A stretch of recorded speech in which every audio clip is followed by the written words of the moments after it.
The following is a presentation of the Belly Up Sports Media Network.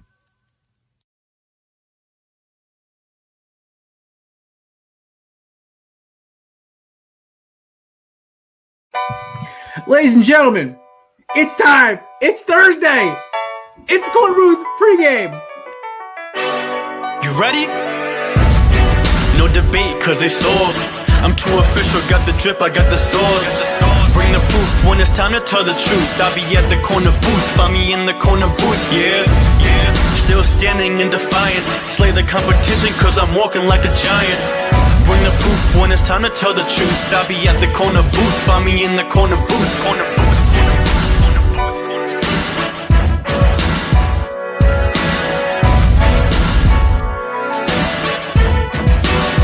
I see myself. Kate, I feel like I have not officially said this.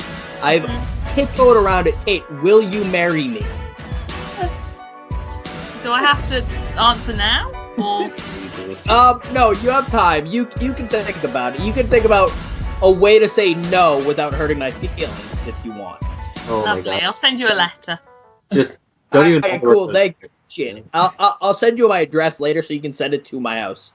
Yeah, I'm never giving you my address. I don't want you getting that close. Oh, I know.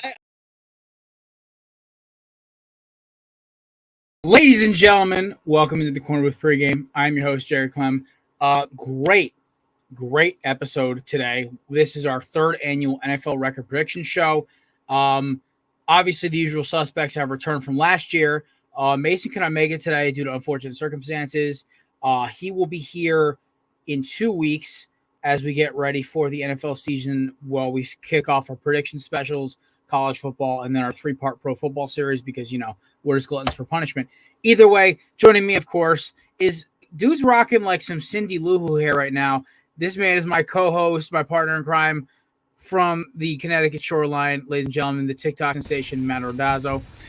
This is what fresh out the shower and humid as fuck outside looks like when you don't feel like putting any product in your hair. This was just a lazy day today. Had the day off after a nice little 3-1 Yankee game victory last night. Enjoying myself and my little shaker cup. I got as a little souvenir for purchasing a $20 disgusting margarita. So There shout out to the third deck. Awesome, man.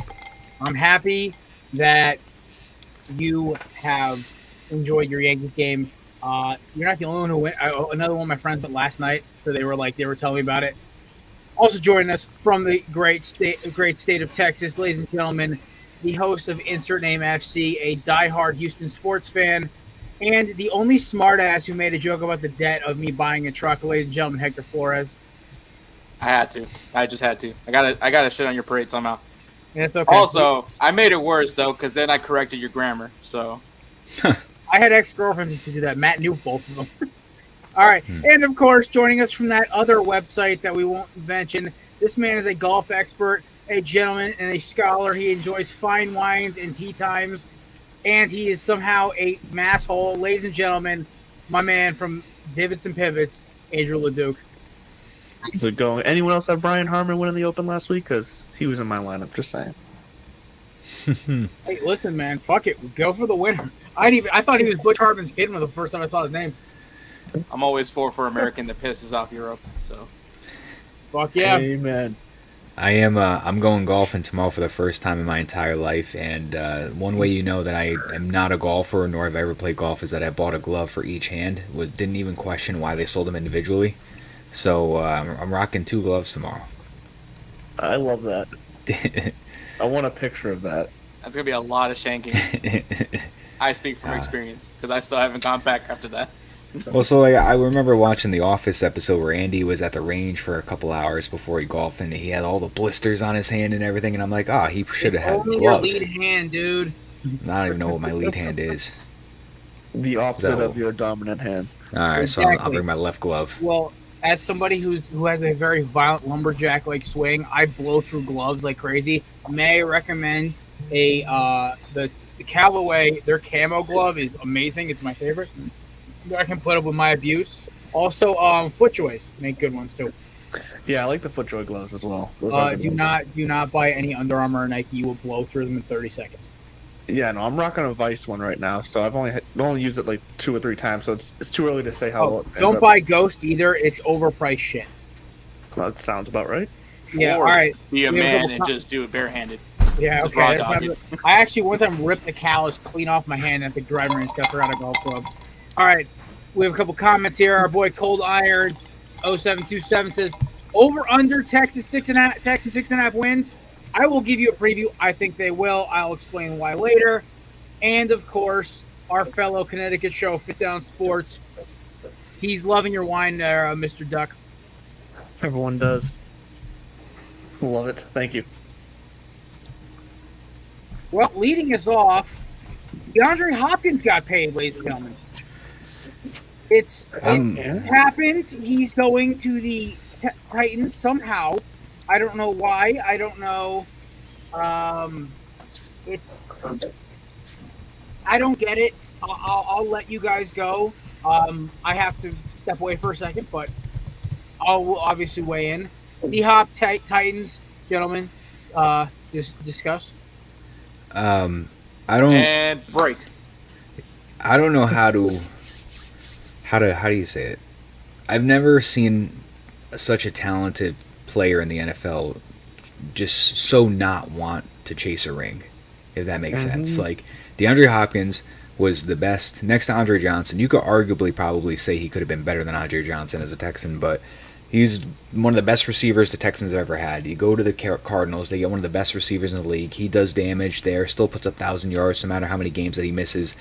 And I'm like, all right, the guy's like early 30s. He's a free agent. He has his choice of teams. What team would not want DeAndre Hopkins, even as a number 2, depending on who you have? Like if you have Justin Jefferson or Jamar Chase or guys like that, Stephon Diggs, like why wouldn't you want him on the opposite side of your receiver? And he chooses, no offense to Ducks Patriots, that's obviously not a team that's going to win a ring this year, but his 2 choices were not ring chasing teams, and he chooses Titans, who might even, they might be on the same level Patriots wise as to like maybe how many games they might win this year, but it's just the fact that 2 years you're not going to win anything in the Titans. Like you could have went to Kansas City, you could have went to Buffalo, you could have went anywhere besides Tennessee, and you would have had a better chance to win a ring. So I mean, he's got his 2-year deal down there. That's going to be good for the Titans. They don't have that strong of a division that they're in right now, so that puts them in the play to win that division. But I just don't see them, even with DeAndre Hopkins, getting past Buffalo, getting past the Bengals, getting past the Chiefs, even I would say the Jets if they, in a wild card or whatever the situation might be. I just don't see him getting the Titans over that hump to get to a Super Bowl. Not at all. And he went to the only other team that might have one of the other teams that might have just as bad, but I think worse receiving core than the Patriots. So he was looking at the 2 teams that had probably the shallowest receiving core out there. Although I think the Patriots receiving core is slightly underrated, but I'm still not putting them in like top 20 range or anything. Either way, look, DeAndre Hopkins, I don't think I think he could have been a nice compliment to, like you said, a bona fide young number 1? I do. He's going to a team where a rookie tight end that we know nothing about and are all just hoping and praying becomes something was going to be the number 1 option. Don't give me Traylon Burks stuff. I'm not here to hear that. So D-Hop will be their second option behind Chig now, unless D-Hop can find what he used to have as far as separation. But I think this is a bigger play. Tennessee signaling that Tannehill's not going to finish this season. At some point, they're going to turn it over to either Malik Willis or Will Levis. And I say that because you don't bring DeAndre Hopkins in to run quick little slant routes anymore for a guy that can't throw the ball downfield because his noodle arm at this point in his career. Tannehill's not pushing the ball down the field. Hopkins doesn't have that first step necessarily anymore where he can cut inside on the quick slants in that short to intermediate. His still best attribute is getting down the field, going up for the 50-50 balls, which Tannehill's not going to be able to take advantage of. So I think Tennessee at some point this season will be looking to one of the young gun arms to start taking advantage of D-Hop.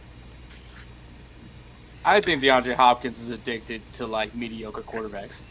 At this point, I feel like that's just his thing. Like he's like, hey, it's been working for me this whole time. Why? And if it ain't broke, don't fix it at this point. But I think with Tennessee, it's an interesting situation because, well, we all know what the offense is for Tennessee, and essentially he got a massive deal to be a blocker. Like he's going to be blocking for for Derrick Henry, majority of the plays, and then on the occasion, pass that no one expected happen, and then obviously, kind of may or may not depending on who's the quarterback. But yeah, I think you're right with Tannehill. We were going to see the changing of the guard in Tennessee, whether it's Malik Willis or Will Levis. I don't know if anybody's confident in those two, but there's going to be a change in the guard at some point this season. Yeah, it's and I personally feel like when all is said and done, DeAndre Hopkins will get into the Hall of Fame as a receiver and everything. The only thing he's missing is a ring. So I'm shocked that even if he plays past the 2 years after this contract or whatever, there he is, just showing up whenever he feels like it. I've been I was here for the full roast session on DeAndre Hopkins from top to bottom. I didn't miss a beat. No, but I just his eye must have been twitching. It's all he's missing is a ring, so I'm surprised he didn't go to more of a contender right now. Like I know if Fit Down Sports was saying, being the number one receiver option trumps ring chasing at the end of the day, and he definitely went to a place where he's the number one, the true number one, and nobody else is going to be competing for that for. I think he would have made a better choice if he was going to pick between the Patriots and the Titans. I think he would have a better choice with the Patriots. I think him and Juju Smith-Schuster would have done a lot more damage, and they still have a solid run game with Ramondre Stevenson over there, and they have better tight end, obviously, hands down with Gesicki and Henry. But I'm just a little shocked he went to the Titans, but we'll see how that plays out for him. All I'll say about this, because I'll let DJ bring into it, is that I basically I look at it like in the back of my mind, I'm like, if Tannehill's not terrible, or I'm making all these hypotheticals why they couldn't be bad, and then I realize the AFC South really only has one threat team, that's Jacksonville. The Titans, if they're not bad, can still be a 10-win team, easy 10-win team. So it's kind of a weird kind of what if, and Hop kind of allows Treylon Burks to actually develop as a decent number two. They have King Henry. The defense isn't awful, not great. It's not awful. And then if Tannehill or Mr. Mayo, Will Levis ain't terrible, it's a 9-10 win team. Fuck it. Vrabel's a good enough coach. Deej, what do you think? I think you're giving him a few too many wins. The AFC South stinks as a whole, and he's part of that. So I think that they're looking at like 6-7 maybe. And Tennessee's where receivers go to die in recent memory. You look at like Julio Jones, Andre Johnson. I'm worried that DeAndre is going to be the next one along this line. I don't know how they get him the ball. I really don't. As Andrew was mentioning earlier, he's great at those 50-50 balls, using his baseball mitts for hands and dunking on people down the field. I don't know how they're going to really get that to go for them. 3rd and 8, the safety is going to be back because you ran Derrick Henry first and second down, and teams will put 13 in the box. So, I think he should. I think there were other options, but you know what? If maybe Jacksonville flounders somehow, maybe it's a terrible division, so maybe they could still make a run at the division, but at like a 7-9 record, 7-10 record, maybe they could do something like that. But it doesn't make the most sense. I mean, they got an easy division. I mean, this gives them a pretty good chance to try and be number one in that division. But it's just a matter of that's perfectly fine. That's all hunky dory. That's all nice and dandy and everything. But like, what's going to happen when you get into the first round of the playoffs and you got to play the Bengals, the Bills, the Jets, the Chiefs, anybody? Like, I just don't see them making like that crazy run they did years ago when they beat Brady and the Patriots, and then they went on to the AFC Championship and they beat the Ravens. I just don't see that replicating again, especially with Tannehill has been steadily declining the last handful of years, and Malik Willis did not look good when those couple starts he made, and Will Levis is just a big question mark on him. Exactly. Apparently, Malik Willis showing off in camp so far. Quick question: Do you guys think DeAndre Hopkins? Do you think DeAndre Hopkins likes mediocre quarterbacks because he likes having the excuse as to why he doesn't win? I kind of think he just likes cruising through his NFL career. He already knows like you said, he already knows he's probably gonna eventually get into the Hall of Fame. So I think he's just kind of happy and he's just cruising, and he likes having that excuse. Well, look who's throwing me the ball, and I'm still doing what I'm doing.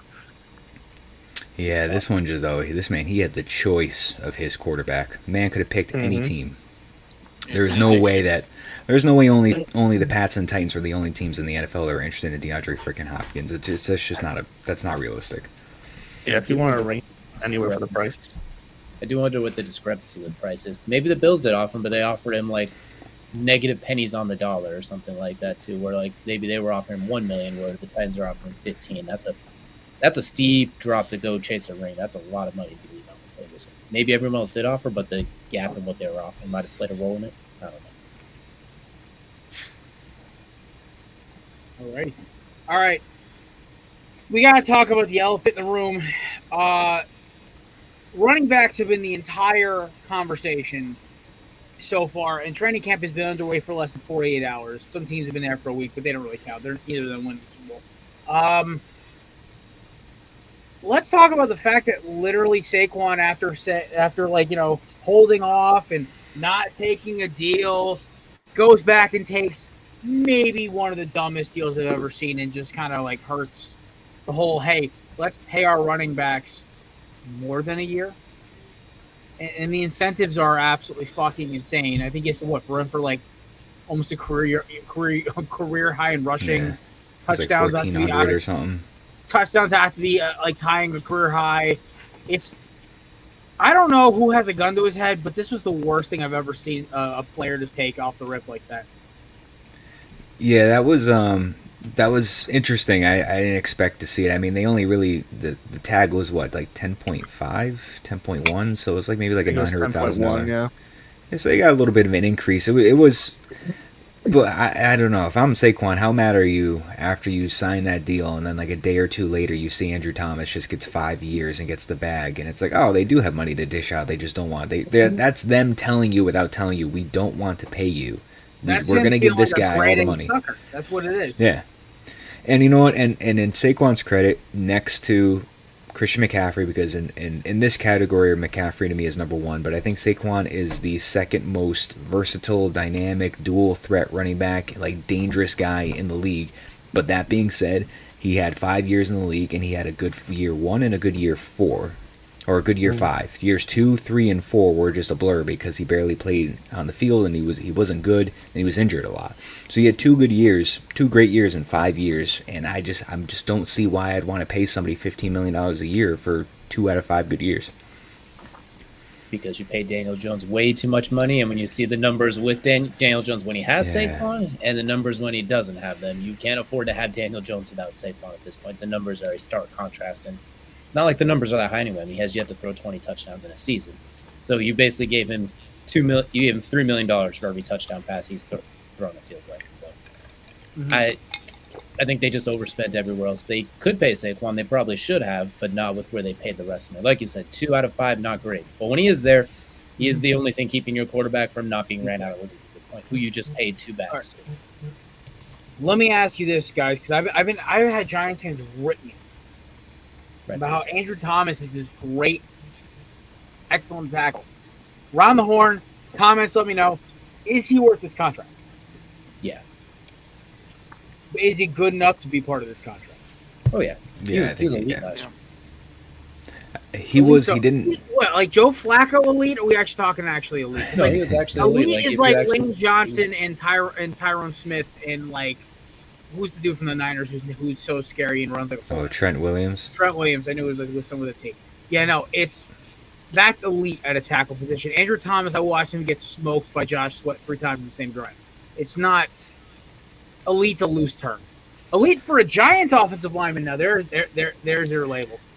I mean, to give Andrew Thomas some credit, he did not look good his rookie year, but they did have him play the opposite side that he usually plays at. So once they moved him back over to his natural left side, I believe it's a left tackle position, he looked a lot better, and he's progressed and has improved over the years and was very good last year. So I think the way he's progressed in the last couple of years, and I think it's just trending upwards for him, I can see this deal being made, and I got no issue for the Giants. I think he's a solid left tackle. He's 24 years old and was second-team All-Pro last year, and you got him locked in for a while. It makes sense to me. He was outstanding last year after a rough start. Yeah, it's not great. And then like, I don't know. Now we got what are the 2 last dominoes? You got Tony Pollard and Josh Jacobs. Josh Jacobs isn't coming to camp. Tony Pollard's there, but they're really banking that this whole thing works out. I don't know, fellas. What are you thinking here? The rest of the running backs, And next year, I think we have a whole nother class. I think Jonathan Taylor's on the mark. We have Jim Irsay's comments this morning. I know DJ wants to talk about that shit. DJ, my number 2 overall pick is on the fucking bench. What the hell? Don't look at me. I didn't ask for this. If I could take away Jim Irsay's Twitter, the world would be a better place. Me and Kelsey did a segment on the Sunrise Show yesterday. It's posted on YouTube, just the Jonathan Taylor section. You pay that man because he's 24 years old and you stink. You are not good enough to be getting rid of assets like that. You have a young quarterback. You pay that man. Pay him 5 years, $50 million, all guaranteed. I don't care.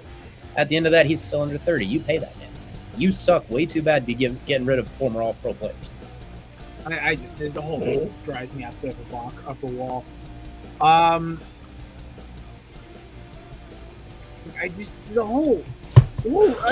trying to make sense of the whole running back thing, right?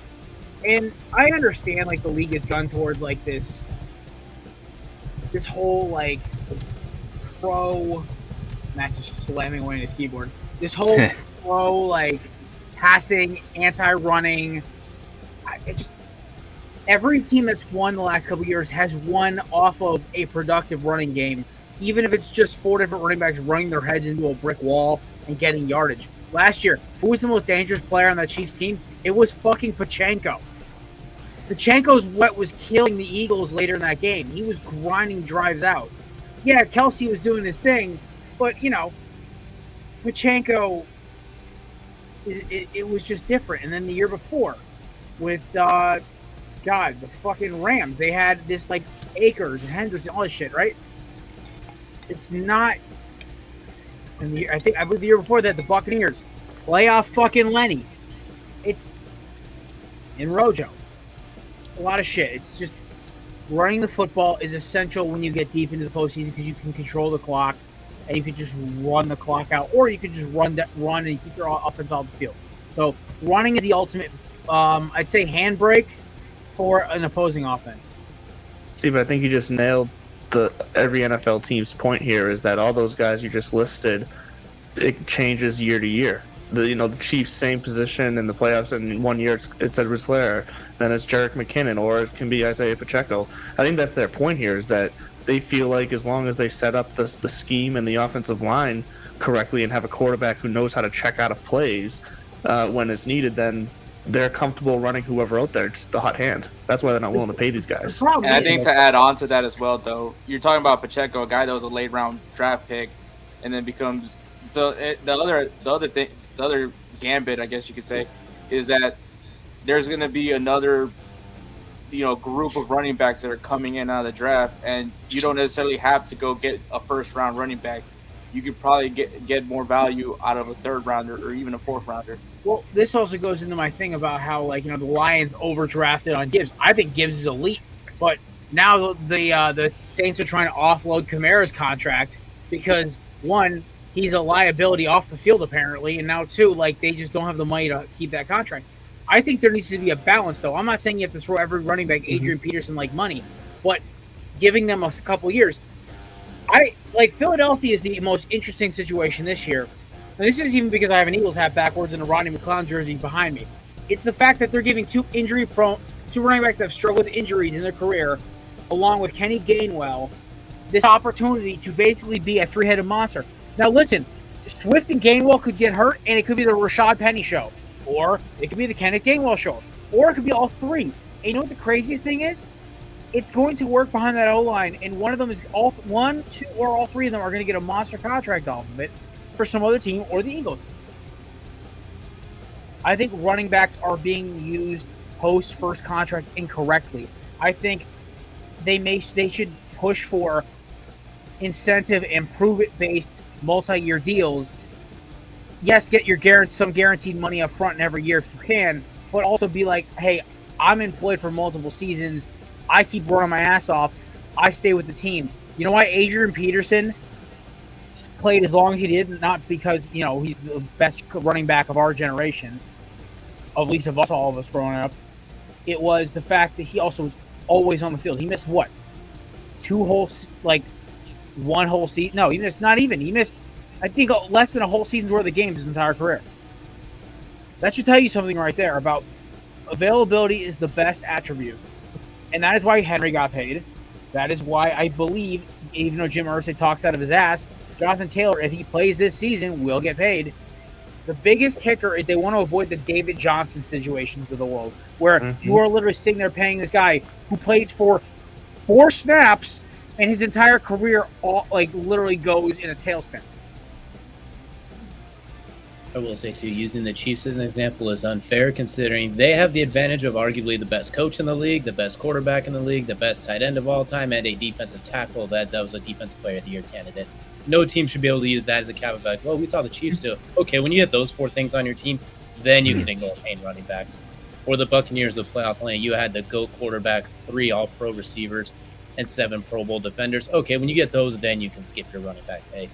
The Rams, you had arguably the best defensive tackle, corner, best receiving season of all time, and a fringe, not really a Hall of Fame quarterback, but some people would say that. Once you get that, then you can skip the running back. The teams like the Giants, you don't get to use that excuse. You got Isaiah Hodgins at receiver and Daniel Jones at quarterback. You don't get to use that excuse.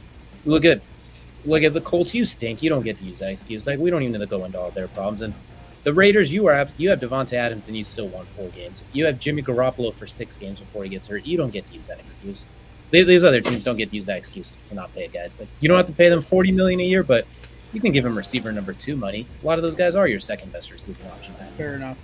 All right, we're gonna go quickly into because a lot of things happened today. 2 major superstars went down. We got to talk about it. Remember, folks, we're stopping at 8:15 tonight because at 9 o'clock, me, Mike Burlon, Josh Mahler, and our boy Jay from. Jesus Christ, I just blanked on this fucking Unfair Sports. Jesus Christ, I am losing my shit today, fellas. All right, this is happening. Check it out. Belly Up After Dark returns. This is my new pet project, along with Mike Brown helped me produce this. Belly Up After Dark will be a monthly show featuring some of the best Belly Up personalities. You may catch some of these rascals, except for Leduc, on this show. Check it out. It's going to be the last Thursday of every month. Debatedly, I may do it the week before because I'm going on vacation the next. I don't know. I'll figure this shit out. Either way, it's going to be a good time. 9 o'clock Eastern Standard Time on the Belly of Sports YouTube and on the Facebook. Stop by, drop a comment, let us know your takes. We're talking Colorado football, college football early bowl predictions, and a lot more. Check it out. All right, fellas, injuries, scary. We'll start off with Joey Biscuits, Joe Burr. My man goes down with a knee, card off the field. No word yet on what it is. They're saying calf strain is what I heard just like an hour or so ago. Okay, calf strain. Okay, so there is hope. Okay, because our boy Mike Burlon, resident Bengals fan, is losing his fucking mind right now. Understandably. Calf strain seems I mean, I don't know. I guess I've never strained my calf, but I didn't think you'd get carted off for that. I mean, I guess you'd feel it. It's excruciatingly painful. I will tell you that from. Yeah, they might have been playing it safe with it only being like day 1 or 2 of training camp and just get them off the field quickly. Let's take a look at it, kind of thing. If I'm not mistaken, the training room is a long ways away from the field, so that just saves them from having to hobble and walk for 1,000 miles. That's also a very good point, DJ. And the other injury, obviously, Jalen Ramsey, 6 to 8 weeks. He's going to require surgery, but he will be back. They're saying week 9, week 10 right now. Yeah, Bleacher Report just said expecting back in December. I don't know that if you look at that cornerback wire, the best one available, I think, right now is Bryce Callahan. I forgot Bryce Callahan was a free agent. That's how wild this offseason's been. Seriously. It's good to know if it's down. Yeah, I know, right? Yeah, I just read that. I just did 200 and something reps of the calf machine the other day, and I'm having a hard time walking, so I guess that answers my question about how bad a calf strain could be. Listen, Matt's got to do calf reps for his wedding, so, you know. I've been trying to grow fucking calves. Are you going full McAfee where you're doing, like, shorts, suit shorts? You know who my fiance is? She'll kill me if I go to shorts in the wedding. It's no, I'm going to be very flashy. I will say that. Don't worry about that. I will be a showstopper with my outfit, but I've been trying to grow calves for years now, and I just can't. I could put up 350, 400 pounds on the calf raise. I cannot get these things to grow. Yeah, it's genetical shit, I swear. Like, my cousin who never works out, just plays video games all day, has calves the size of a fucking, like, Heineken keg, with those mini kegs. My ass runs, works out, jumps, does all this crazy shit every day, and I'm pushing around 245 pounds while I do it, and I have literally the skinniest fucking chicken legs below the knees. That's me. Yes, Hector, chicken legs. Oh no, not chicken legs. I got big ass calves. Oh no, I got Oh, big ass. huh. I got big Yeah. ass ham. I have big ass hammies and quads, but below the knees there is no size. Like my ankles look like they're about to snap when I start running, but they don't because they're strong as shit. No, By the way, yeah, fellas, you know how I big- have genetically huge calves, and I remember back when I used to go to the gym, and guys would come up to me like, "Hey, bro, what'd you do to get your calves like that?" And I'm always like, "Genetics." It's Yeah, just literally. genetically gifted walked with huge in. calves. at my best, I think I had a 32-inch vertical or some crazy shit. And they're like, dude, you have no calf muscle. What the fuck? I'm like, calves don't affect your jumping. They affect ankle strength and your push off. That's about it. It's more of an aesthetic thing. It's like forearms. Actually, no, forearms are kind of useful for grip strength. All right. Either way, folks, injuries are crazy. We are a day and a half into training camp. This is fucking wild. Praying for the speedy recoveries of Mr. Burrow and Mr. Ramsey. Alrighty, the main event, what you've all been waiting for, it is NFL over-under season, and Duckman has our numbers from last year. This is presented by the amazing people at Candidates.com. Listen, if you are like me and you were hooked on that shit for a while, everyone knows about that redneck life, the Carhartt Eagles hat, the fact that I drive a fucking lifted truck, I drink beer like a D-gen. He can I say that also now. used to do way too much Copenhagen to save my own teeth. I have all my teeth still because I stopped. But, you know, when I get stressed out, I want to go buy a tin. Candidates is the perfect alternative. 10 milligrams of CBD per pouch. Go to candidates.com, promo code BELLYUP20 for 20% off. Me and Matt roll through that promo code. I have never paid full price on that shit. I think my points at this point could buy me a free order. Shout out to our friends at Candidates. These dudes actually one time re-upped my order for free because they shorted me a 10. That's the kind of company these guys are. They're out of California. It's maybe the one good thing that actually came out of California. Shout out to the boys over at Candidates. We appreciate you guys. Thank you for being one of our favorite sponsors at Belly Sports. Let's talk over-unders. Duckman, who won last year between me, you, DJ, and Matt? It ain't pretty, but I guess if we needed a winner, it was Matt. Oh my god, Yeah, I was it probably was shooting. top I was probably last year. shooting. So, Probably shooting a Matt, .125. Yeah, Matt got 10 No, below right, 500. 12 wrong. I got 9 right, 13 wrong. DJ 7 and 15, and Jared 8 and 14. So none of us Jesus. really did good at all. Hector, welcome to the Thunderdome, brother. All right, so Duckman is going to be Duckman will record as always because he's quicker on that spreadsheet than we are. We'll go in order. Matt actually made his predictions pre-show, but because he thought he wasn't going to be able to stay for the whole show, but he's going to be here the whole time because Connecticut weather's a bitch. We're going to start alphabetical order. We'll go from Arizona to Washington, and we'll just go down the list.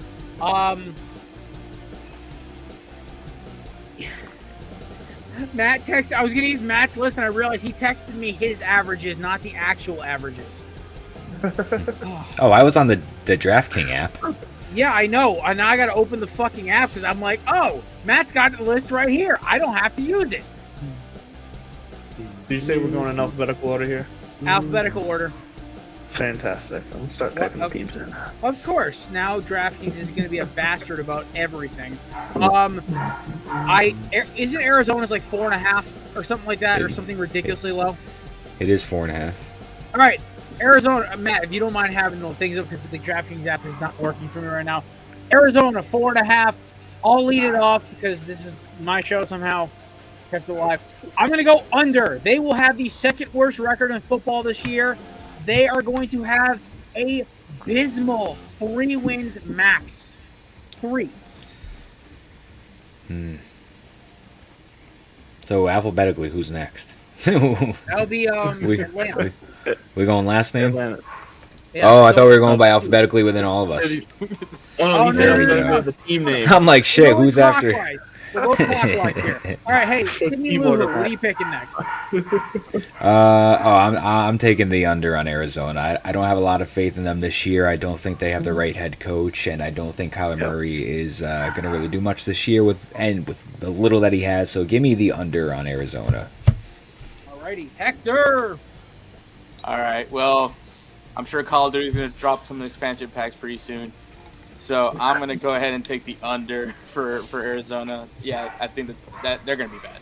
Well, here's the thing: is Kyler's supposed to come back in November, and Call of Duty 2023 comes out in November. There's your answer. They're going to win 2 games without him, 1 with him. That is my prediction. Listen, I played the new Call of Duty this year. I actually enjoyed it for most of the time. I spent way too much money on the expansions, but fuck it. I had a good time with it. I haven't bought a Call of Duty since I was in college, so I was like, fuck it, I'll try this one. But Duckman, since you're the master of ceremonies here, who you take the over or the under or the push here at 4.5? No, yeah, the push at 4.5. There'll be a tie somewhere. No, I'm saying under. I'm just agreeing. This team. I don't see how this team even shows up. Like they're just awful this year. So under for me. They're about to lose Buda Baker too. I don't buy this whole extension crap. They're gonna ship him out. Mm-hmm. And Mr. Stewart, ride out as last place. What do you got? We'll take the under on that one. I'll say they'll hit 4. So we'll go with 4. Ooh, 4. Okay. They'll somehow play themselves out of the number 1 overall pick. They'll let themselves down to that one. All right, Matt. Since you have the list in front of you, you will lead off. I'll go last. All right. Tell me about All right, these next- Falcons. Next up, the Atlanta Falcons. They have an over/under line of 8.5. I'm gonna go for the push. I think they can get the 8 wins. That division's a little weaker than in recent times. Bijan Robinson, we'll see if the hype is real. So give me the push on Atlanta. All right, bet. All right, Hector. You said 8.5. 8.5. Who's their quarterback right now? It's Desmond Ridder right now. It is. Yep. The backup is Heineke. I'll take the under for Atlanta. No Push particular reason. Matt under for Hector. I'm gonna actually go ahead and say the over. I'm gonna be different here. At the beginning of the offseason, I was very down on Atlanta.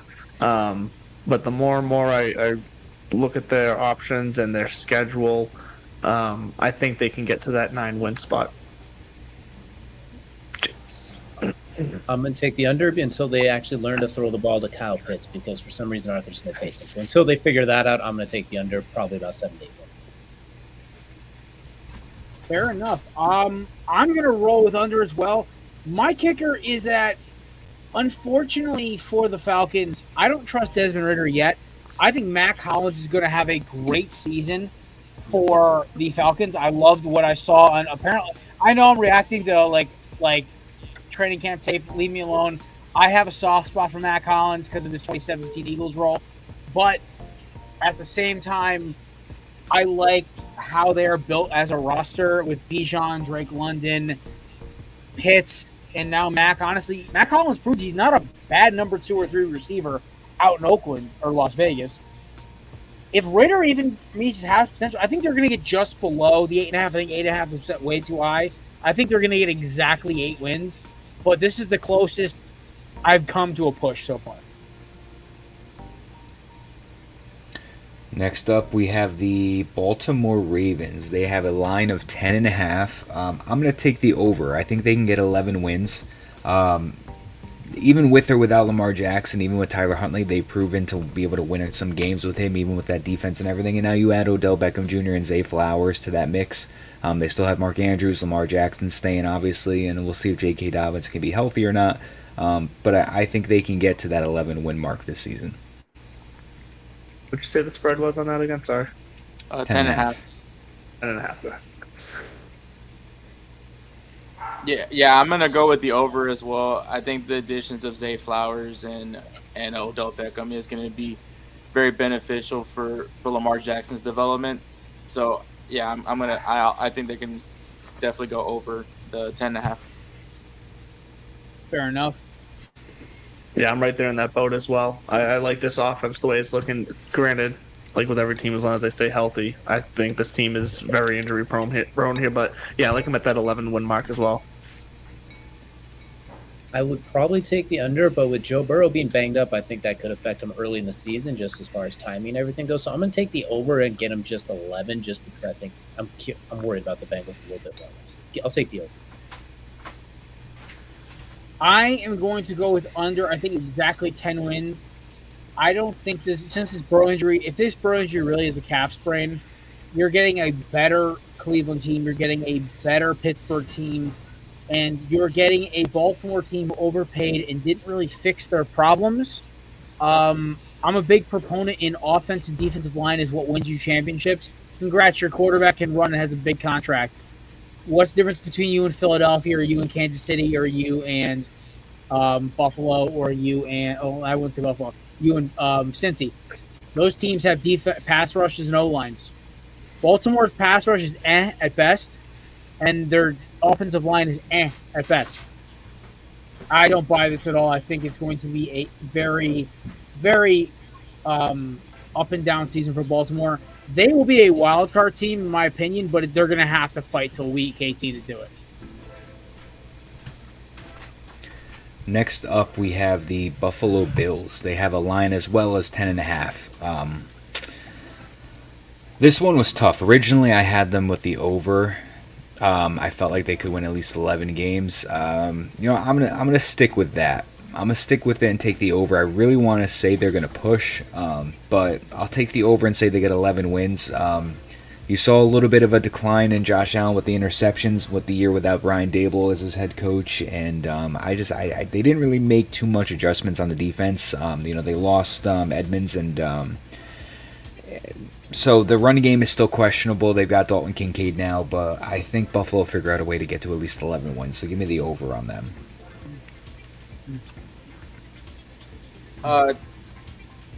Buffalo, I think their division is definitely very favorable to them.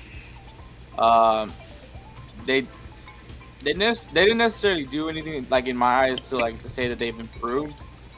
But I think 10.5. I think they'll be over that one. I think they're in a winnable division. So yeah, so I agree that I'm down on Buffalo as far as what changes they've made. I think they've stayed pretty much stagnant here. But looking at their schedule is fairly easy. They get up to a pretty soft start. They hit some hard stretch in the middle there, but I don't see too many teams being able to challenge them. So I see them with about 12 wins this year. So I'll go over as well. I'll take the over at 11 because I really like the Dalton Kincaid addition. I think the ability to run multiple tight ends will cut down on Josh Allen's interceptions. I think it will give him a lot more of those easy throws that he's not going to Josh Allen his way through. So I'll take 11 wins for him, but that division's going to be a little bit tough. Give me the over. I'm going to agree with our friends. I'm actually think they're going to. I'm not going to. It's 11.5 or 10.5. 10.5. I'm going to go with 12. I think they're going to get a lot of wins. I think their only losses are going to come to Philadelphia, New York. They're going to lose one to just some bullshit team, and I think they have one other contender I saw on their schedule they're going to lose to. They're going to have their 4 losses, their 5 losses, and it's going to be annoying. It's going to be them and the New York Jets down to the fucking final week. Whoever wins that last matchup will probably have the lead into the playoff. I think 12 wins is solid for them right now. I'm taking the over because I'm really thinking Buffalo, they're going to win a lot of easy games, but they're going to get punched in the mouth by a lot of good teams. Agreed. Next up, we have the Carolina Panthers. Bryce Young led Carolina Panthers with a line of 7.5. I'm gonna push on this one. I'm gonna say Carolina gets about 7 wins. Another not so hot division. That they're in the same one as Falcons and Tampa, correct? Mm-hmm. The And same, Saints. yeah, and the Saints, yeah. That's the one division I'm thinking of. So they got a weaker division, 7.5. I think they can push. I just don't see them. I don't see them exceeding. Obviously, expectations like that. I mean, like you go from Christian McCaffrey and DJ Moore to Adam Thielen and Miles Sanders. They still don't really have that much of a tight end. They don't have really offensive line, anything like that. So I like the Bryce Young hype, but give me a push. I think they can get to 7 just because that division is pretty weak. So just to clarify, you're saying they're going to tie at some point? You said 7.5, right? But you're saying Yeah. push? So does the push means they're going to win 7, or is that what do they got to do? Well, so you're saying under 7.5 because you said 7. Are you taking the over or Okay. the under? Oh, I'll take the under. We're I just eliminating pushes this year because I feel Okay, like under. pushes. Okay. Oh, damn. Did I push something else? I don't remember. If No, I you pushed didn't. another team. You pushed it. Actually, you did. Yeah, you pushed Atlanta at 8.5. Oh, give me the under of Atlanta then. Or no, I'm sorry. Give me the over of Atlanta. I think they can get to 9. We'll just stick with that. Yeah, I'm why not the only one on the over now. Damn it, Matt. Yeah, Come on. I'm sorry. I just want to give you company. All right. Duck is I'll- 32 I'm- wins or 32 losses. It's open. All right. So with the Panthers, give me the under. I think they can get to 7, but I'll take under 7.5 then. I think the South divisions for the NFC and AFC are pretty down this year, and so this could be the division where like you could see two of the worst teams go into the playoffs. Could possibly happen, but it does mean that it's anybody's game. Bryce Young, obviously, there's a lot of excitement about him. Do I think he can do that for them this first year? There's some hesitancy for me of that, so I'm actually going to take the under for the Carolina Panthers. I'm gonna go over with 8, just a slight over here.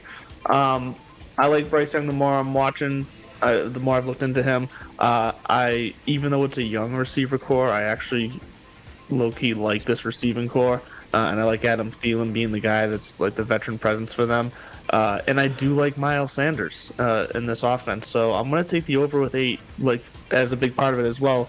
That division, I think they're going to be able to at least split that division up with a few wins. I'm going to take the under. I think Bryce Young is going to be awesome. He's going to be arguably Rookie of the Year. Frank Reich's going to have him firing a lot, but I think they're just going to end up losing games. It's going to feel like Joe Burrow's rookie season. Like, looks good, but you just don't quite come away with wins. Hopefully without any injury, though. I'm going to take the under. I think they're going to be a solid 7-6 win team this year where they're going to be in a lot of close games, but they're going to get their head kicked in. They're going to have to be down by a lot of points. They're going to have to fight back. And I'll take a team like Atlanta or a team like New Orleans or even a team like Tampa Bay over them in a close game. I still think they are the worst team in this division, but this division is going to have their worst team have 6 wins and their best team have 9 wins. It's not going to be that far apart. All right. I almost forgot that I was the one in charge of this.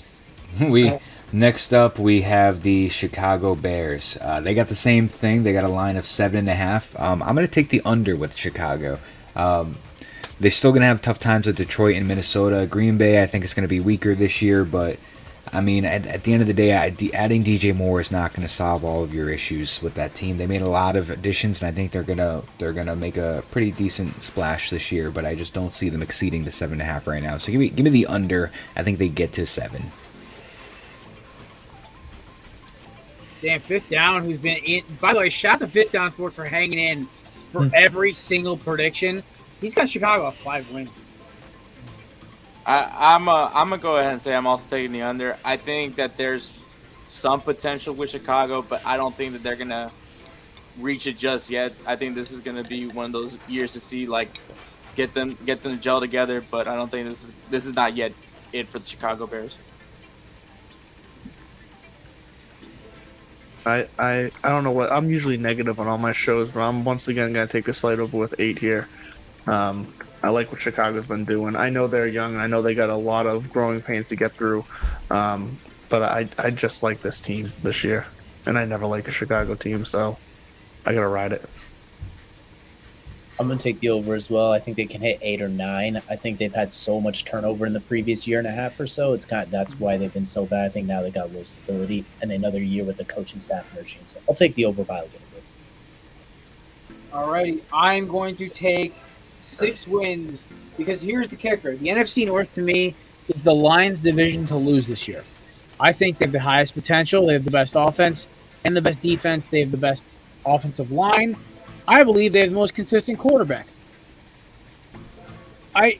To me, the problem is the Bears look like the 2019 Cleveland Browns, the Freddie Kitchens year, where they're about a year away and some solid leadership from actually being a decent team. I don't buy this Justin Fields hype. I think he's a decent quarterback. He's fun to watch. But throwing the football, he's not impressing me. Like, yeah, he's awesome running, but at least like when I'm playing against a guy like Hurts or freaking Lamar, I'm like, okay, they may smoke one of my guys deep on a go route. I got to be careful. With Fields, it's like, all right, just play cover 2 in short and you'll be fine. I don't buy it yet. They have a lot of great weapons, but they didn't fill the core problem. That's their O-line. They can't block shit, so. I get it. I mean,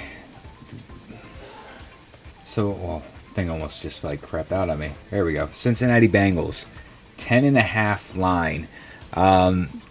Despite Joe Burrow's recent little calf strain, hopefully that's something that gets cleared up and he's obviously ready in time for the season. Healthy Joe Burrow, I'm taking the over on this team. I mean, you still have Jamar Chase, T. Higgins, Tyler Boyd, Joe Burrow, and Joe Mixon at the end of the day on that team. That is one of the best offenses in the league that you're going to see. I think they can get to that 11 win mark, maybe even 12, depending on the schedule, but definitely give me the reigning AFC North champions, Cincinnati Bengals, the over on the 10.5. Obviously, the big question mark is like, how bad is it for Joe Burrow? If it's a calf strain, I think he'll be fine. But obviously, I'm taking the over. I think the Cincinnati Bengals with Joe Burrow is definitely a top contender to compete in the Super Bowl. We're gonna see him and Patrick Mahomes battle it out. It seems like every year in the playoffs, at least what it feels like right now. So yeah, definitely, I'm taking the over for Cincinnati Bengals. Yeah, I'm taking over as well. They have just too easy of a schedule for a team of this caliber. I think they're going to have a fairly smooth sailing season this year. And by the way, I have added Fifth Down Sports to our tally here, since as long as he's going to keep giving his picks every time, I'm gonna note him. Fellow Connecticut podcast, man. Like they always give us some love on the show. DJ. As long as number 9 and number 1 are suiting up, I feel like 10 wins is a guarantee. So I'm going to go and take the over and say they get 11 as well, barring injury. I do not trust anybody in that entire division more than I trust Cincinnati. So give me the over at 11 wins. I do not see them. The problem is I don't trust Baltimore to win that many games. I think maybe they'll get 10. I don't remember what the fuck I answered, but I don't really care at this point. I take Cincinnati over the many. Baltimore. I took under Baltimore, yeah, because my brain somehow working correctly. Yeah, give me the goddamn Bengals, because the Steelers' offense will not do anything while I still have Kenny Pickett, Kenny interception, and they will not do anything in Cleveland. Because I just think I think Kevin I've had this conversation with DJ about 5 times already. I think Kevin Stefanski's the most overrated play caller in football. This man literally benefits off the fact that Nick Chubb is a superhuman. And you saw when Baker got to LA, oh my God, he's not terrible. It's almost like Stefanski's the problem. But I will stand by the fact that they will not win a playoff game again until Stefanski's fired. But yeah, no, give me the over for the Bengals. That's funny you say that, because I think Cleveland's next, if I'm not mistaken. It is. Cleveland is next with the line of 9.5. This one's tough. I've been going back and forth with it. I'm going to take the under and say they win 9. I don't know. Deshaun Watson did not look good last year in those 6 or 7 starts that he made. I mean, maybe he'll return back to his old form this year. I mean, those 2 years off I think really hurt him. They added Elijah Moore to the mix. They did lose Kareem Hunt. The defense is still going to be solid. I just don't. It's just the matter of, is Deshaun Watson going to be like, Houston Texans Deshaun Watson? I just don't know if he's going to get back to that form. So give me the under at 9 for them. God, I really don't want to say anything good about Deshaun Watson. But I think if the real question is going to be like, what Deshaun are we going to see? I think now that he's gotten an off season and is actually getting time to actually get like in real, actual football shape. I think we're going to see a little bit different from Deshaun this year. I mean, he's still a very solid player. But kind of what Jared has pointed out about Kevin Stefanski, I think that's kind of what is going to crutch him a little bit. So I'm going to take the under. I think they can get 9 wins, but I'm taking the under for Cleveland. Yeah. Yeah, I'm gonna take the under for the simple fact that I've already taken the over for 2 other teams in this division, and I know we're gonna start running low on time here, so I'm gonna keep my answer short. Under. I'm gonna hate this so much, but I'm gonna take the over because I think they hit exactly 10. I think 3 teams in that division will hit 10 wins. Cleveland's loaded. As much as I hate number 4 and don't want to say anything positive, all he has to do is not suck. Really, that team is loaded. And I think Stefanski, I don't think he's that bad. I think he's a good play designer in the run game. And I think with Nick Chubb and Deshaun Watson, Amari Cooper, they're loaded if they stay healthy. I'll give them 10 wins. All right, since we have about 20 minutes left total time, we're going to start going one sentence only. So, hey, Matt, it's your turn to the one sentence game. I'll just make it quick. I already said it's Stefanski's ass. That's it. 8 wins. Under. Alone over.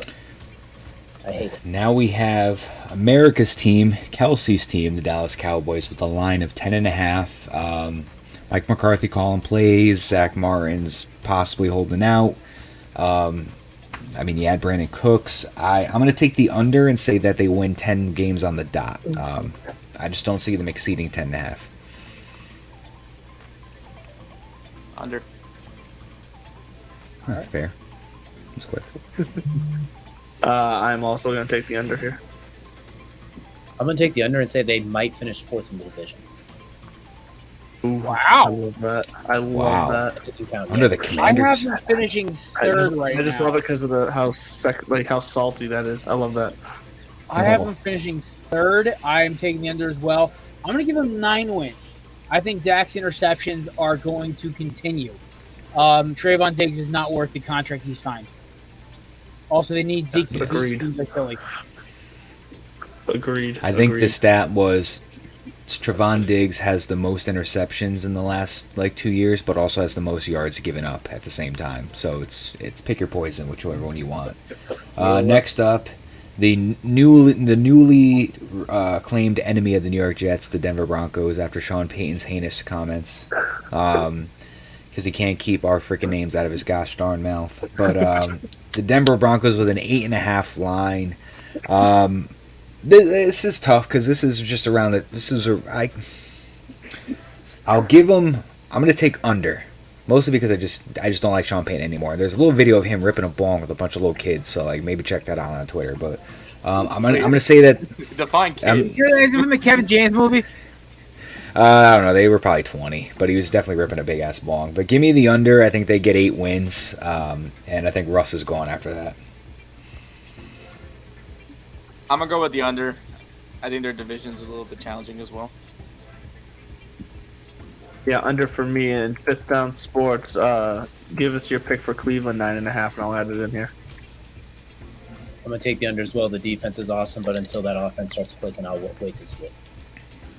Broncos country. Let's dive. Give me 6 wins. I agree with our boy Fifth Down Sports here. I think this is going to be a miserable experience for Sean Payton because I think Ross has actually lost his shit. Mm-hmm. Mr. Unlimited. Mr. Very No Real very Receiver. limited. Jerry Judy's the glorified 3 or 2. And besides handing the ball off to Javonte, what do they really have on offense? He's not even going to be start of the year. He's probably got this ACL injury he's still nursing. Exactly. So next up we have. We're gonna die. Next up we have Jared's soft spot team, the Detroit Lions, Motor City Dan Campbell, 9.5. Damn, man. 9.5. It's tough. I'm just gonna fucking do it. I'm gonna take the over and say they get 10 wins on the dot. I am high on the Lions, and I think they can do it. I'm taking the over on Dan Talica. Dan Talica, I love it.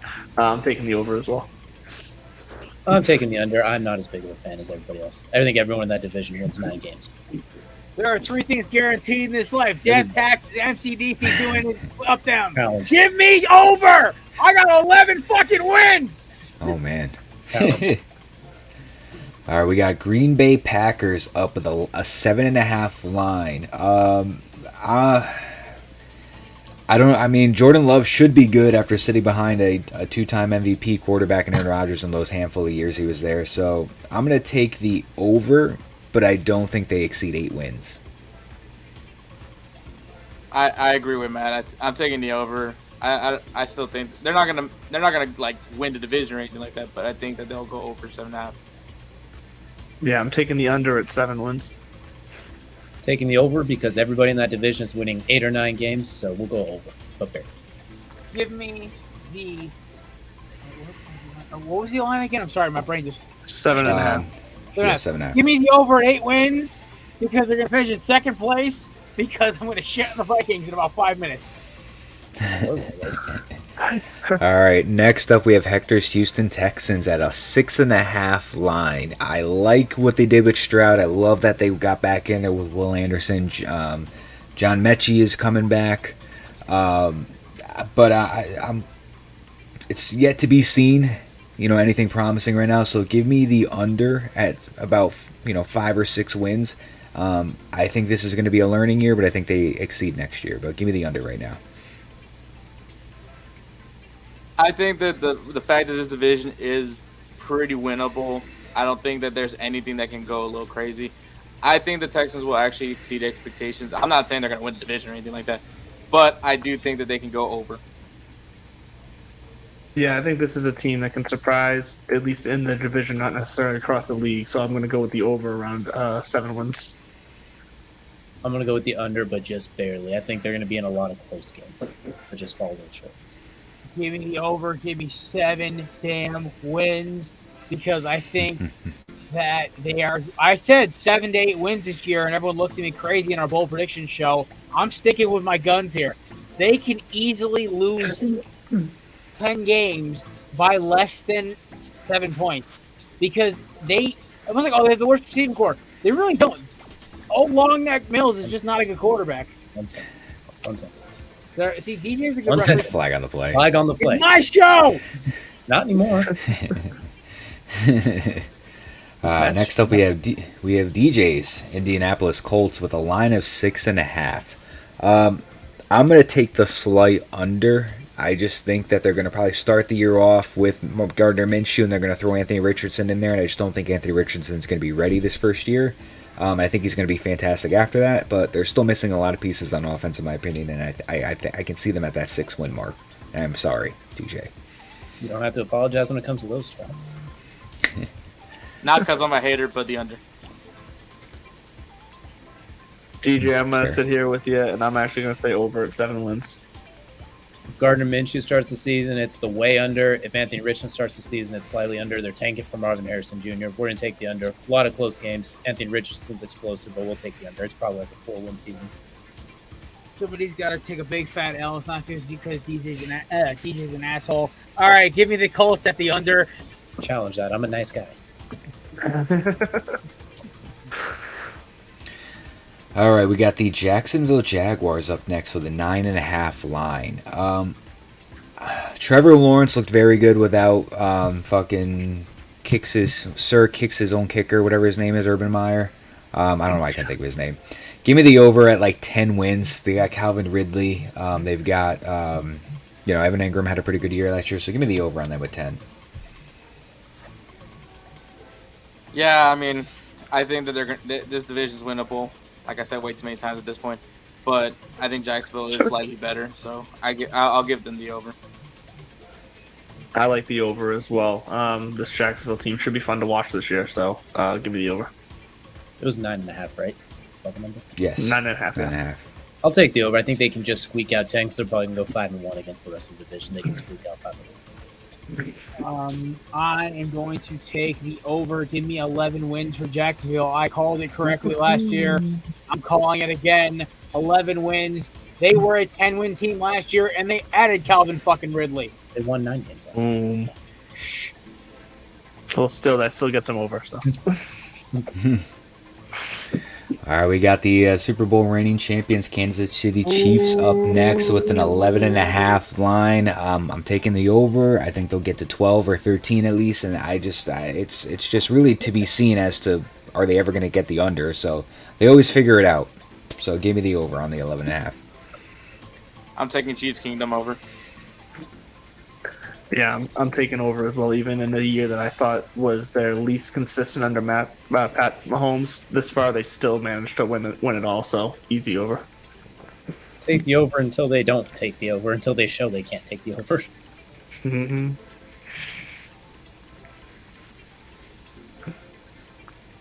Close to you, Hello, Jack. darkness, my old friend. You wouldn't shit your pants. Sorry, I just had somebody cancel on me for the show after this, so I gotta pull an audible on this. The refs are good for at least 4 fucking games. Give me the over. Fair. You have you got the Los Angeles Chargers and recently paid quarterback Justin Herbert with a line of 9.5. I'm going to take the over. They did it last year with 10 wins. They struggled with a lot of injuries on the offense, and they still made it happen. So give me the over this year with the Chargers 9.5 line. Injuries and Chargers, I feel like that's just like goes hand in hand Death and taxes. with them, and they still manage to do it. So I'll take the over. Yeah. Head coach still sucks, but you know. I'm also going over as well. So let's go Chargers. We'll take the over, and Quentin Johnson's in contention for Rookie of the Year. Ooh, Forgot I about like it. that. Bombs. My pick? Yep. Yeah. Jesus Christ, Yeah, I'm trying to figure out 9.5 who's line. Yeah, I got the over. Give me the Chargers as that team that's going to be nipping at their heels because I think the Raiders and the mine's blanking on the other bottom feeder team. It's the Chargers and Chiefs at the top of this division by a country mile. Give me 11 wins for them. They're going to be right there. Mr. $1,000 million contract, Justin Herbert, leading them the way. And also my man, Austin Eckler. All right, we got the Los Angeles Rams with a 6.5 line. I'm going to take the over and say that they just get to about 7 wins. You got Matt Stafford coming back. You're going to have a healthy Cooper Kupp. And I could see them getting at least 7 wins. So give me the over on the Rams at 6.5. I am also taking the over. I'm gonna be wild and say under. I think they fall here. I'm going to take the under because I'm scared about Matthew Stafford's neck injury from last year. That's not something to spend Yeah. back on. Stetson Bennett's playing quarterback. I'm going to take the under. So we'll take the under. It's Cooper Kupp or bust. Yep, I'm I'm right there with you. I'm going to take the under as well. I think they're a hard 7 at best. I think the problem is that they really kind of just took advantage of a lot of close games in that playoff run. They played an inexperienced Bengals team. It was a lightning in a bottle kind of win. Stafford won't be completely healthy till week 6, week 7. I don't give a fuck how much Jefferson Ben looks like he's pro ready. He's not really not. Give me the Rams at that low. Next up, we have the Vegas Raiders with a 6.5 line. Mediocre offensive line. Darren Waller's gone. You have an unhappy Devontae Adams. Hunter Renfrow might be traded or cut. And you have no Josh Jacobs. Give me the under on the Raiders, and I think the Josh McDaniels experiment fails. So Hunter You said Renfrow is 6.5, right? officially with Belly Up Sports now. Oh, yes, he no is. more I mean, he's part-time? in the panel next to me, so I have to comment on this team now. It's like as my current employer. So I'm the rest of the house. Full-time podcaster now, Hunter. You know what? Let's just say things aren't going so well in my other career. Yeah, give me the under for the Raiders. 6.5. Yes. Yeah.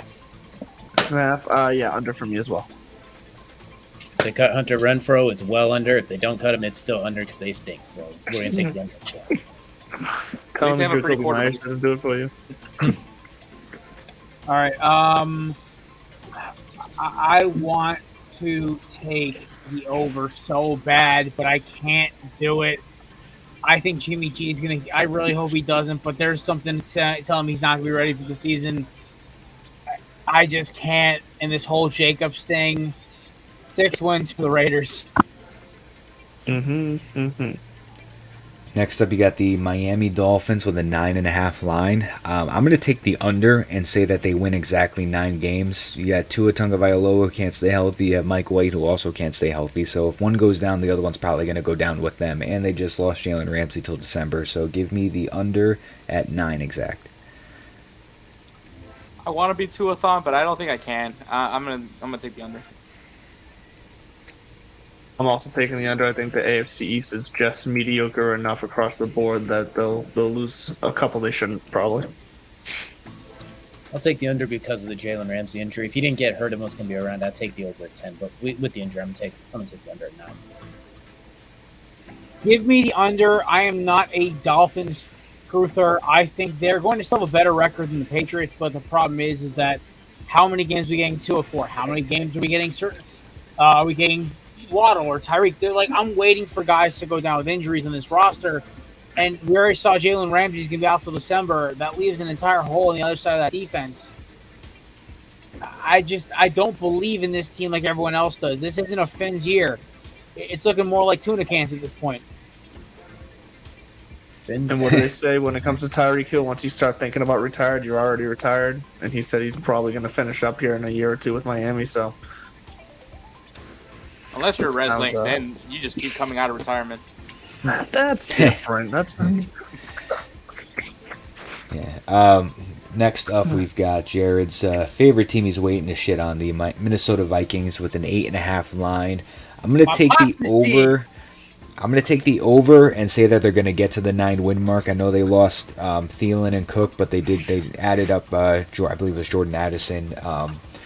So same thing as last year, solid offense, no defense. But give me the over. I think they can get to 9 wins. I agree. I think they get to 9 wins, so give me the over. yeah, I'm going over too. After watching the quarterback, I'm rooting for the nerd. Let's go Cousins. Great series.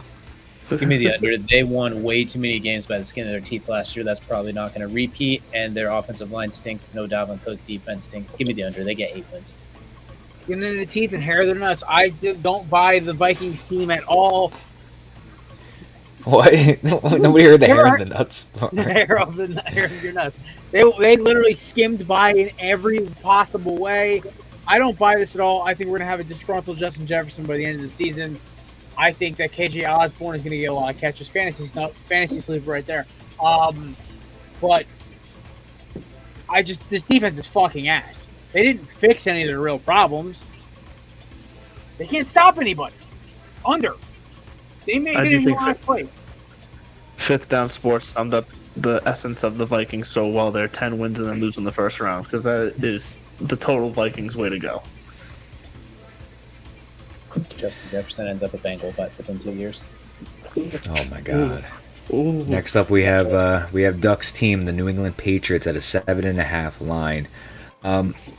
Earlier I took the under, but I'm gonna go over with a slight. They're gonna get to that 8-win mark. I think Bill Belichick can squeak out at least 8 wins.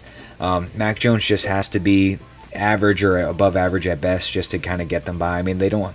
Juju Smith-Schuster and Kendrick Bourne, and I don't know if I'm missing. Devontae Parker is the other one that I'm missing. Tyquan Thornton. Don't forget Jalen Hurd. Got the double threat at the tight end position. Not going to be anything special this year, but I think they can get to the 8-win mark. So give me the over. All right, fellas, we're almost there. 5 more minutes. Let's do this. Give me the under.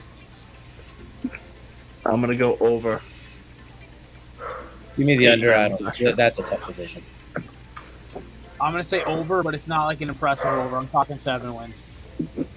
Well, the line's 7.5, so pick one. Wait, what? Oh, yeah.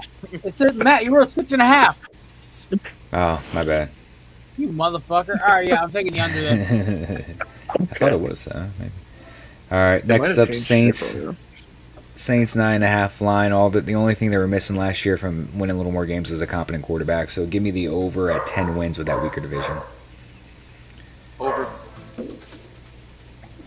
I'm gonna take the under.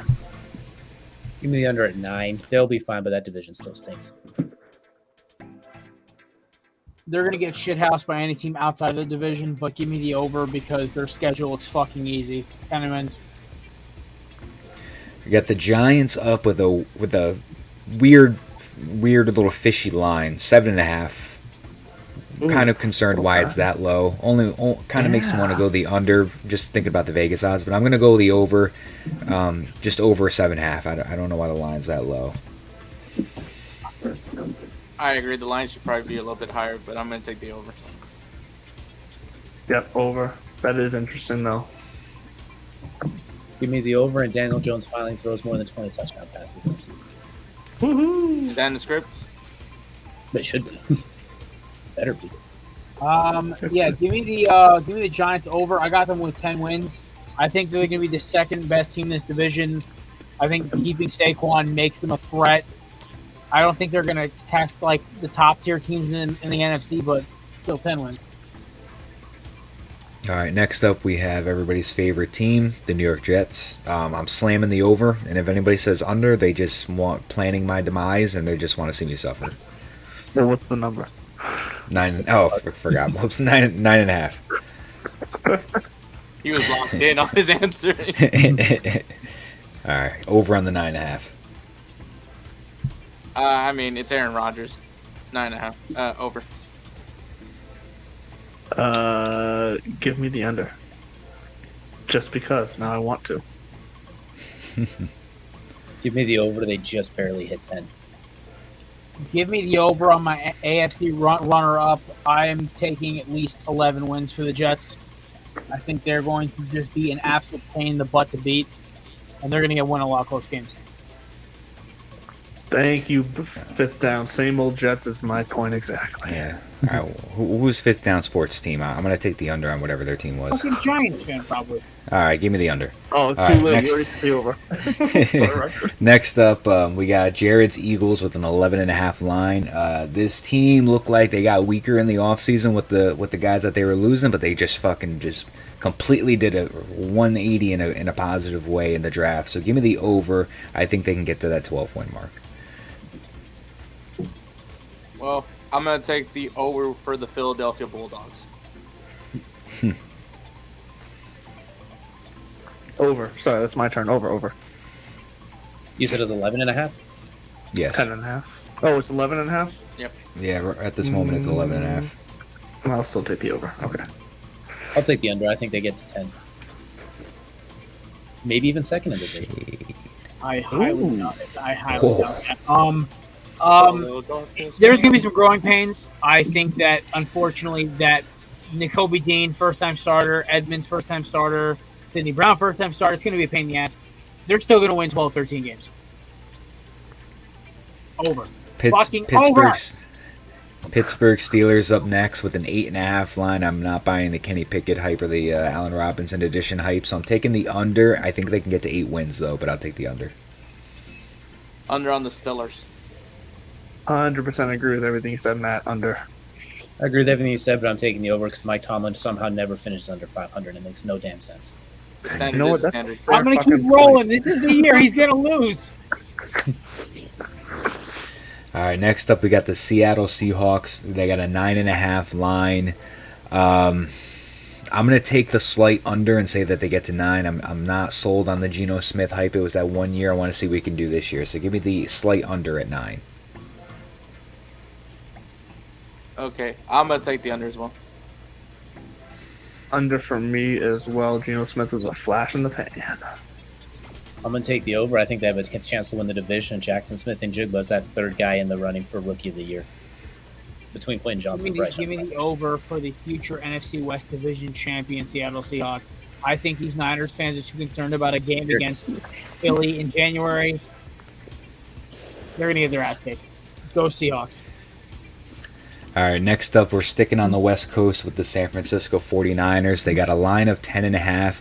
I'm going to make a bold prediction. I'm going to take the over. I'm going to say they get to at least 11. They just, listen, that roster, no matter who the quarterback is, they should win 11 games with that offense and that defense. So give me the over on that one. I'm a Sam Darnold fan, so give me the over. I used to be. Remember those days. You said 10.5, right? I accidentally deleted it. Yep, 10.5. Okay, yeah, over for me as well. I'm going to take the under and say they get 10 just because they never win the division back-to-back years. They're always up and down.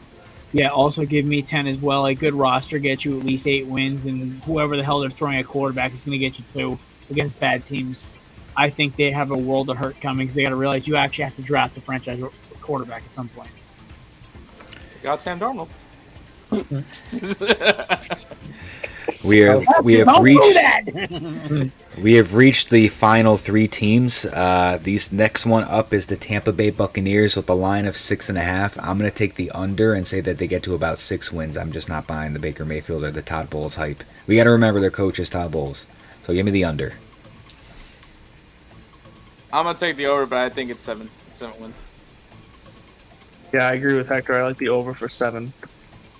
I'm going to take the under, and either Mike Evans or Chris Godwin gets dealt by the trade deadline. They tank for Caleb Williams or Drake May. That is a real possibility. I like that, but I still think somehow Baker's going to get into 7-8 wins. Give me the over. All right, so as of now, it has not changed, but the Tennessee Titans line is 7.5. I think that's fairly generous for them, but I'm going to take the over and say that they get to that 8 or 9 win mark, but give me the slight over on the 7.5 line for the Titans. They spent a lot of money for a new blocker, so give me the over. Under. I will take the under at 7.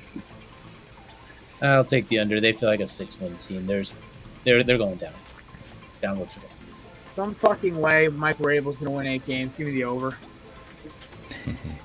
And last but not least, the Washington Commanders, who could soon be another name after this year with Magic Johnson and Josh Harris. The line is 6.5. I'm gonna take the under. I'm not buying the hype. I'm not buying the Sam Howell hype. I'm not a fan of Ron Rivera as a head coach right now, and I'm just not impressed with what they got on offense and defense right now. So give me the under. I think they can get to 6 wins. I will take the under. I'm taking the under as well. I am not buying it. Give me the over. Eric Bieniemy turns Sam Howell into a superstar. Terry McLaurin, Jahan Dotson, they win 10 games. Give me the over. That defense is still loaded. 10 games. All right. With I 10 like the wins. spiciness. You said 6.5, right, Matt? Yep.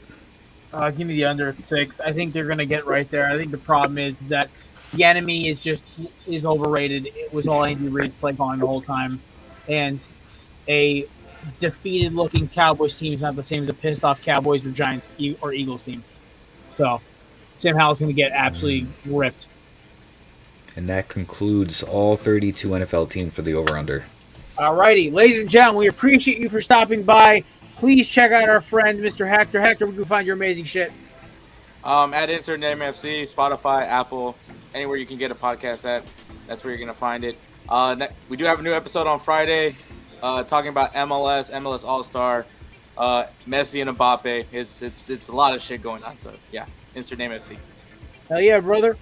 Mr. Stewart, where can we find your amazing content? Every Wednesday, 8 p.m., YouTube, Twitter, Instagram. Find us on all socials. We go live at 8 every Wednesday, 8 Eastern time every Wednesday. Everywhere you get your favorite podcast, you can check us out there as well. Plus, we have Tier Tuesdays where we tier something random in sports every week as well. So go check us out there. There you go. And Duck, tread carefully. Where can we find your shit? Pivots and Pivots every Tuesday night, 8 o'clock. If you like golf, check us out. We're over on the Fantasy Sports Corporation. Tuesday at 8 o'clock. That's where you can find me. And at Real Mr. Mallard. Look at that. He did it perfectly. I am so proud of you. When do I not? I know. Listen, my feelings aside from your boss, I love having you on the show. Ladies and gentlemen, we appreciate you stopping by. You find me and Matt and Mason's amazing content at everything Corner Booth Pod and every fucking social media under the sun. Me at Belly Up Jared or Corner Booth Jared, depending on which app it is, because Twitter's an asshole. You can find Matt at Big Wisp or Corner Booth Matt. Ladies and I hate that X shit. Whatever. Ladies and gentlemen, awful. I will see you guys all in about 25 minutes, 35 minutes for the Corner Booth. Belly Up After Dark, hosted by me, Jared Clem, with special guest Kelsey Coyne, Mike Burlon, and Jay Smith. Enjoy your evening. I'll see you in a little while. Drink responsibly. Have a great weekend. And, yeah, enjoy the summer. It's going to be crazy. Peace.